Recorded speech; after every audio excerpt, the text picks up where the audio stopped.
안녕하세요. 역사를 사랑하는 박사입니다. 오늘은 만주 땅에 세워진 고구려 발해 청왕국이 어떻게 해서 흥망성쇠를 하였는지에 대해서 알아보겠습니다. 668년 동북아시아의 한 축을 형성하고 있었던 고구려가 당나라에 멸망한 뒤 고구려 유민들은 당나라, 신라, 일본, 돌고를 등으로 흩어졌습니다. 당은 먼저 평양성을 깨뜨리고 고구려의 마지막 왕 보정왕이 항복을 받았습니다. 고구려 영토에 대한 지배를 위해 안동도읍을 설치하였습니다. 전국을 구도독부 42주 100개 현위로 편제하여 중국인 관리를 파견하고 고구려인 중에서도 당군에 도움을 준 유공자들을 도둑, 자사, 현령 등으로 임명해 지역을 통치하였습니다. 하지만 당의 의도와는 달리 초창기부터 안동도읍은 흔들리기 시작했습니다. 669년 보정왕의 서자 안승의 사천여호를 이끌며 신라로 넘어갔습니다. 여동지역에서 있었던 지구요 성들 가운데서 신성, 여성성, 안시성 등 상당수가 여전히 항복을 하지 않았습니다. 같은 해 668년 당은 고구려 유민들이 제왕 의지를 걷고 보호운동을 근본적으로 막기 위해 지배층 및 부유하고 건강한 자들을 중심으로 2만 8천 호를 뽑아 정공대지로 옮겼습니다. 그러나 이런 강압층 오히려 반발을 불받습니다. 건모점이 안성을 왕으로 옮긴 뒤 고구려 부흥운동을 일으켰습니다. 이러한 부흥운동은 여독으로 번져 안시성에서도 분기가 일어났습니다. 강제 3일의 여파로 불만에 가득 차 있던 고구려 유민들이 당나라에 강력하게 저항한 것입니다. 하지만 부흥운동 원사이에 내문이 일어나 안승이 건모점을 지킨 후 신라로 도망갔습니다. 670년 안시성이 함락되면서 기세가 꺾이게 되었습니다. 이무로 고구려 유민들은 고구려 부흥운동은 신라의 대당 투쟁과 결합되었습니다. 나당 전쟁 초반부터 평안도 항해 지방에서 여러 차례 당군에 배함에 고구려 부흥운동은 잦아들게 되었습니다. 몇 년이 지난 나당 전쟁 후반부에는 전세를 뒤집고 신라 측이 승리해 결국 당이 한 번도 진국을 완전히 포기하긴 하였습니다. 그런 동안 이미 고구려 중심지는 피폐해졌습니다. 당은 위민들을 안보하기 위해 자바위로 끌고 갔습니다. 보장을 도독 조선왕께 봉하고 여독으로 보냈습니다. 당일이 직접 통치 대신 고구려 유인을 전면에 내세워 고구려 유인을 간접 통치하는 방식으로 취해 유통지역에 대한 지배가 안정되는 듯 하였습니다.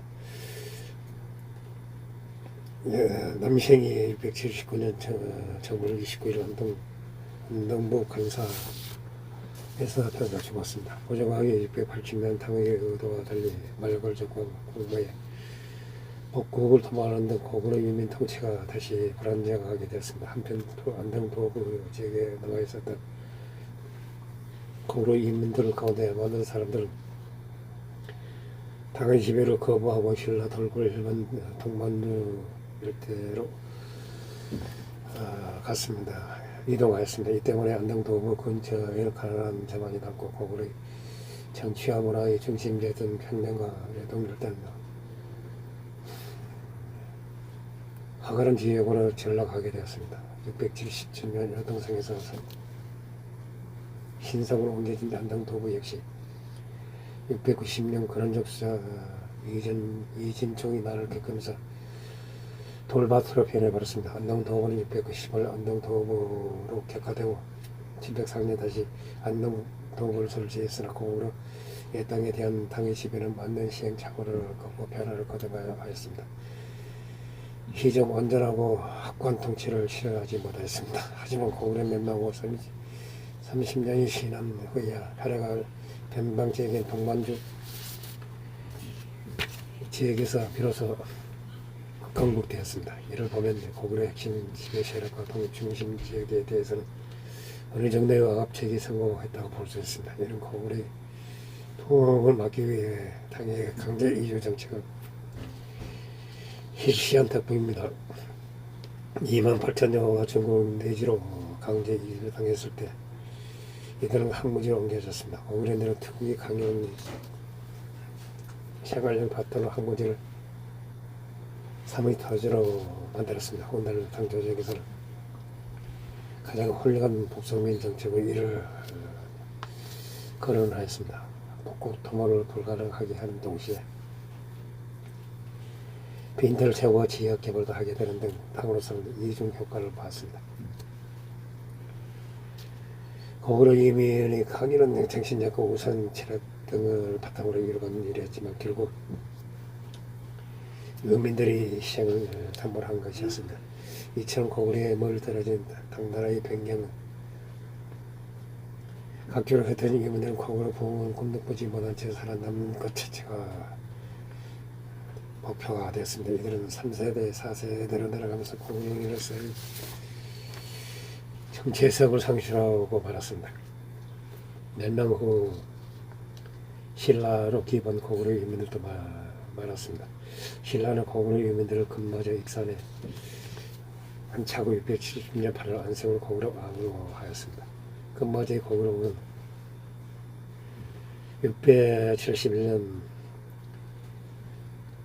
682년까지 8차례에 걸쳐 일본에 사신을 보냈습니다. 이는 독자적 외교 관계를 유지하는 강한 자주성을 반영하였습니다. 그러나 신라영 도안에 강국된 고려이기 때문에 자주권의 한계가 있었습니다. 신라는 고구려군이 사실 일본을 갈 때마다 나라가 고구려군이 외교를 간섭하였습니다. 이조차 680년 6월을 끝으로 금마저 고구려국이 대해 일본 내교는 더 이상 이루어지지 못했습니다. 674년 9월 신라 안성을 호덕국왕에 봉했습니다. 이를 고구려 왕은 지역마 자치를 부정하여 고구려에 대한 계승 의식을 제거하였습니다. 신라의 복속 등 서구를 격화시키는 조치였습니다. 680년 3월 안성과 신라 왕실의 여인을 혼인시켰으며 안성의 소판이라는 권능과 왕성인 김지성을 하사하였습니다. 수도인 경제로 옮겼습니다. 안성은 독립국의 왕이 아닌 신라 왕의 신하로 만든 조치였습니다. 684년 대문의 반란을 계기로 보덕국은 완전히 해체되었습니다. 대신 통일신라는 고구려의 병사들을 구성당에 배치해 고구려 유민 통합에 대해 나름대로 적극적으로 나섰습니다. 이런 혼란스러운 상황 속에서 발해가 건국된 결정적인 원인은 고구려 유민들이 부의지라고 볼 수 있습니다. 고구려 유민들은 강제로 당으로 끌어옮겨지기도 하고 신라로 각도했으며 돌골, 몽골, 고구려 또는 여도고로, 동반지로 일본으로 흩어졌습니다. 그 당사의 엄한 고구려 멸망 전 인口 70만 호라고 합니다.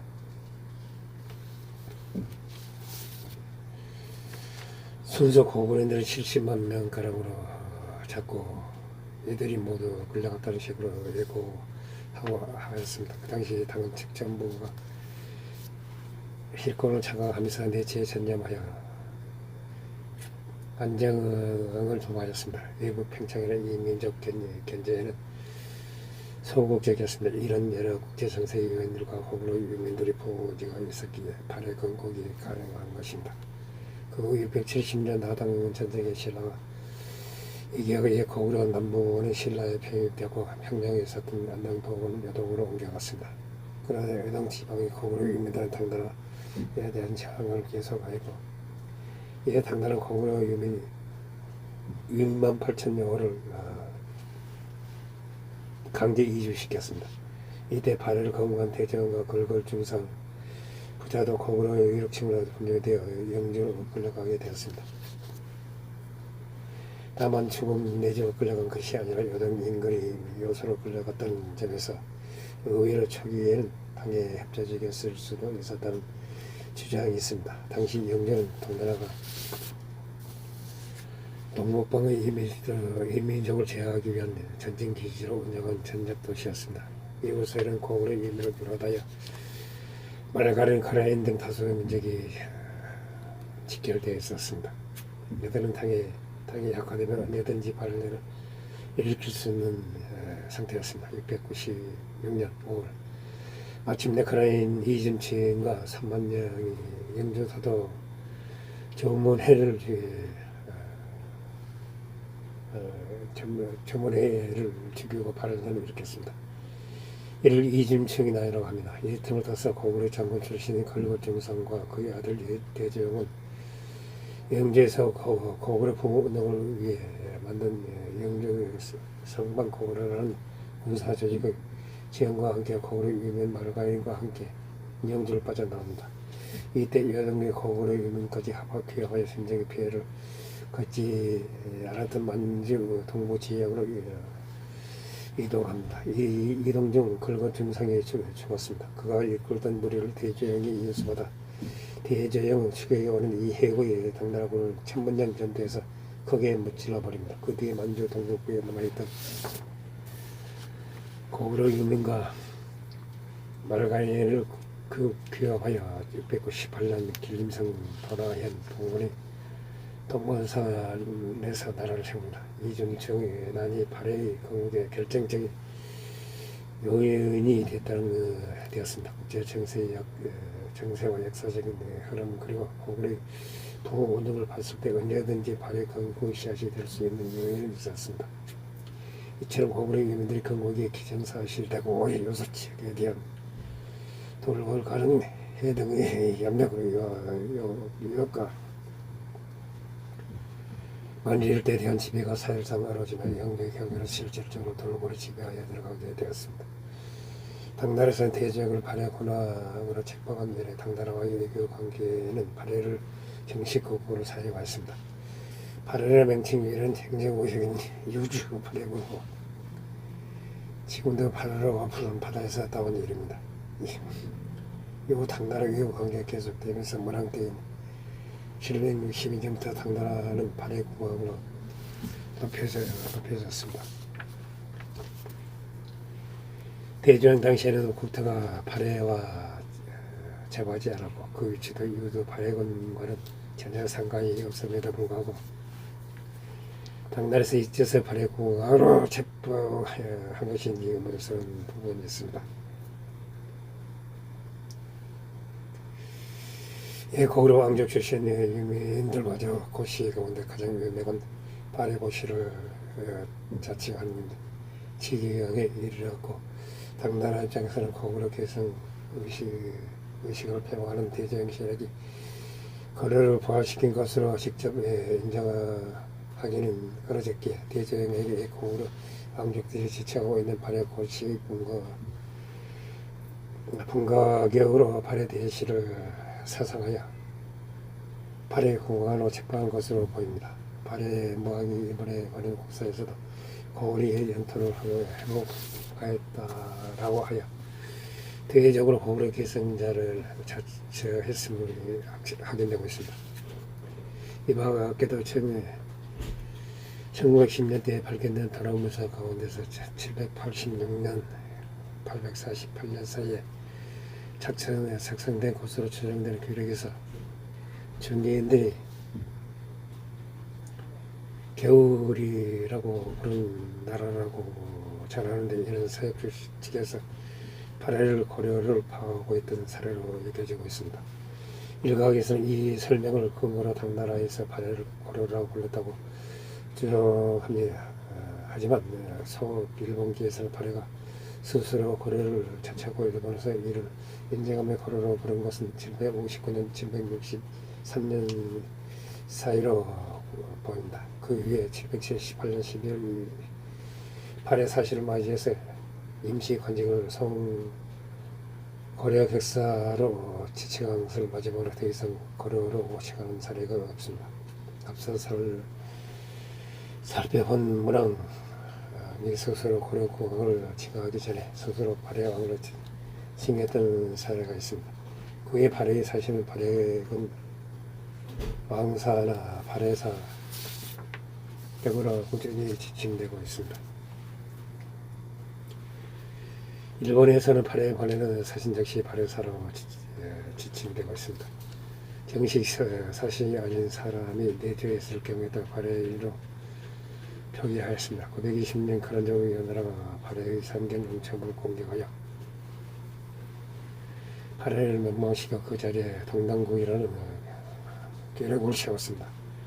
당연히 일본 국제사회에 발해의 후계로 인정받지 못했으며 130년 4년 만에 동당국이 했던 연나라 태자 아이를 돌려 후당 투항으로 여기 직 권력을 흡수되었습니다. 단정시 흡수에 대해서는 930년 설도 존재합니다. 동당국이 사라졌고 유의 행정력이 미치지 않는 상태가 되어버린 발해 땅에는 발해 왕족 귀족과 유민들이 여러 집단을 이루고 있었습니다. 그 세력이 흩어져 있었습니다. 이때 열마라가 938년경에 후발해의 일부 세력을 이끌고 경한국을 건국하였습니다. 오경 중 하나인 남해부에서 근거지를 옮겨 서경 남덕부가 있었던 남덕과 유역에 건국한 것이 동설입니다. 그러나 그보다 서쪽 유하고 유역에서 발해의 고도인 북쪽의 상경정초부 부근에서 보는 이설도 있습니다. 940년에 백두산이 폭발하였습니다. 남동과학은 백두산의 화산 세설과 그대로 뒤덮인 범위 안에 있었으므로 엄청난 인명피해와 경제적인 피해가 있었을 것으로 보입니다. 970년 열마나가 북성 태조에게 사실을 보냈습니다. 970년 오현명이 왕위에 올라 연호를 대흥으로 정하였습니다. 오현명의 열마나와 성씨가 다르기 때문에 정변이 있었을 거라는 추측이 다르지만 열마나의 성씨가 오시 즉 오열마나이므로 정상적 계식이라는 설이 있습니다. 그러나 이런 가능성이 떨어지는 게 열주도라는 다른 열시 인물이 존재가 확인되며 발해의 49족 중 열시가 기록되어 있었고 발해 당대의 귀족사에서도 이미 이 3자 설명이 있었습니다. 또 다른 추정은 아래의 오현명의 국세서 할아버지라 지칭하는 인물이 열마나가 맞다며 열마나에게 남겨 자손이 없을 거라. 아들에게 심각한 문제가 있어 외손자에게 지도자 자리를 물려준 것일 수도 있습니다. 이런 경우 열마나는 오현명의 외할아버지가 되므로 아래의 할아버지라는 지칭에도 별 문제가 없어집니다. 979년 발해 유민이 또 고려로 퇴항하였습니다. 20명이 퇴항에 왔다고 기록되었습니다. 이는 발해의 왕자인 대광의 흔히 수많은 수많은 이끌고 망명원으로 최대 규모의 기순이었습니다. 980년 오현명의 북성 태종에게 사실을 보내고 열을 합동하여 반시 가지자고 제안하였습니다. 저강왕 신 오현명이 아릅니다. 신은 원래 고구려 땅에서 살던 발해의 유민으로 금년에 가란이 강판 힘만 믿고 우리 영토를 침략하여 성체를 함락시키고 백성들을 사라져봐 갔습니다. 저희 할아버지께서는 절기를 지켜 항복하지 않고 백성들과 함께 나라를 피하여 그 목숨을 부지하고 힘을 흘러 지금까지 이르게 되었습니다. 부여부가 근래 가난해서 등을 돌려 우리나라에 기술하였습니다. 지향이 장차 이르게 되면 이보다 큰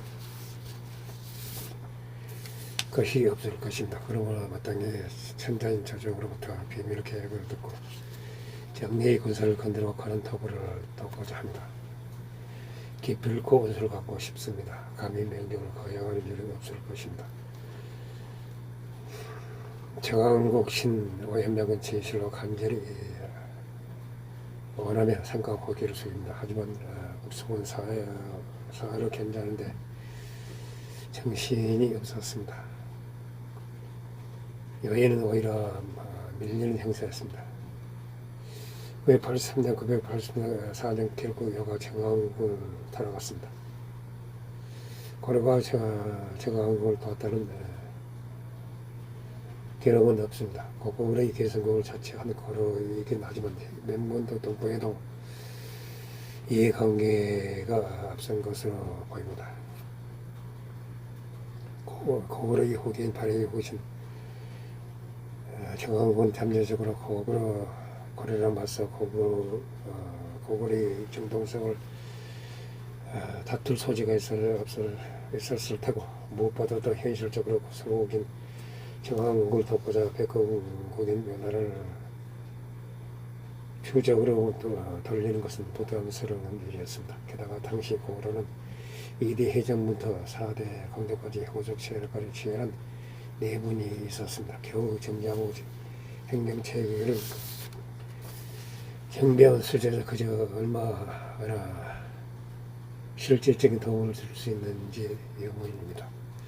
당시 연나라가 현재 의주 지방으로 추정되는 곳에 내원성을 만들었음에도 불구하고 아무런 제지도 하지 못했을 정도로 고려는 내분이 있었습니다. 게다가 나중에는 아내에 틀리면서 정면까지 일어났습니다. 고려는 정왕국을 들어 허공요 후계도 역시 정왕국을 파내지 않았습니다. 정왕국은 원래 마한의 한 종족이다. 그런에게 공파되자 그 서비를 지켰다. 송사 정왕국 전에 와만 정왕국은 그 역사는 얼마나 엄연하게 중국 정사 일제로 수록된 국가였다. 이 일제에서 정왕국 마한이란 발언이 나온다. 삼국시대 때부터 고구려의 별칭으로 삼한마한 변환 등이 있었음을 생각하는 흥미로운 대목입니다. 결국 정왕국은 985년 12월 986년 12월 연나라에게 재차 공격받아 건국한 지 2대 48년 만에 말명하였다. 그 땅에 사계주를 설치하였다. 이는 어느 정도 세력을 갖추고 있었다고 볼 수 있다. 발해와 마찬가지로 험하게 멸망하였다. 다만 이후에 정왕국 왕자가 송나라와 교섭한 기록이 있는 것을 보면 바로 멸망한 것은 아닌 것으로 보인다. 993년 발발은 제1차 여여 전쟁에서 서해의 단판으로 멸망했던 와전된 설도 있으나 현대에서 보듯 이는 정왕국의 멸망 7년 뒤에 일어난 일이다. 도리어 가라니 고려를 침공하기 위해 왕의 요소인 정왕국을 제거하면서 고려를 떠오르는 수법이었다. 한편으로 사이가 가는과 협상에서 정왕국의 부흥 세력인 후발의 국등은 외진적의 범죄에서 넣었을 가능성이 있다. 협상의 대상이던 강동 육주, 압록강 청창과 사이에 있는 오늘날의 평안도 서북계열 지방으로 출현하고 있다. 당시 발해부 운동의 중심지와는 거리가 있는 지역이다. 거기다 외진적들이 발해가 건재했을 때에도 고구려와의 통화가 되지 않았으며 결정적으로 1차 여여 전쟁이 일어나기 3년 전 고려가 이 지역에서 진출을 시도했다. 이선 만주에 일어나는 고구려 발해 정왕국에 대해서 알아봤습니다. 상시 부족합니다. 양해 부탁드립니다. 감사합니다.